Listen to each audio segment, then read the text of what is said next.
그런데 문재인 대통령은 불과 사흘 전 신년사에서 금강산 관광 재개를 위해서 노력하겠다고 한 바 있습니다.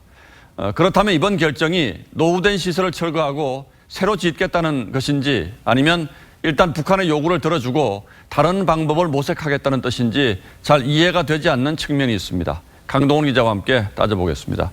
자, 강 기자, 앞서 이채연 기자가 취재한 걸 보면 컨테이너 숙소 351동을 철거하겠다고 했는데 이게 어떤 시설입니까? 그러니까 금강산 관광이 한창이던 2000년대 초반에요. 관광객들의 숙소로 사용되던 컨테이너입니다. 이 구룡 빌리지와 이 금강 빌리지에 각각 192동과 159동이 지어져 있는데 이 금강산 관광이 중단된 2008년 이후에 10년 넘게 방치가 되었습니다. 자, 그런데 이 시설들은 정부 소유가 아니라 현대아산이 지은 것 아닙니까? 예, 맞습니다. 컨테이너 내부의 시설이나 외형 차이에 따라서 비용이 제각각이라 일률적인 금액 책정은 좀 어렵지만요.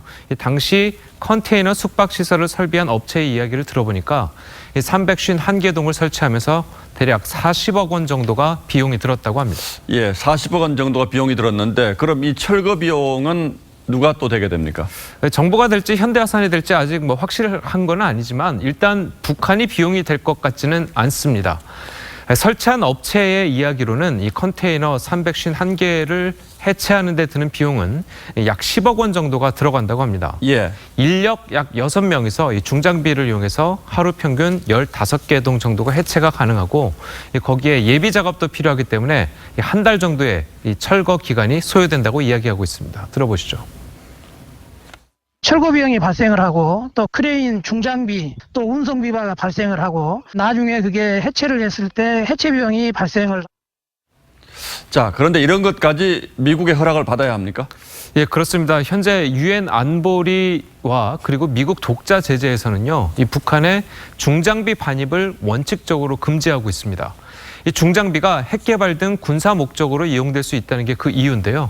자, 이 때문에 미국과 협의해서 제재 면제 조건을 받긴 받았는데 이 작업에 사용한 중장비는 다시 갖고 오는 조건으로 받았습니다.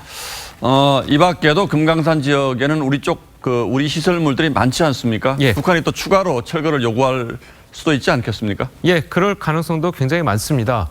김정은 위원장이 금강산 지역을 북한식으로 건물을 지어서 관광 특구로 새롭게 개발하길 원하기 때문에 이 기존 건물들은 다 철거되기를 바라고 있겠습니다.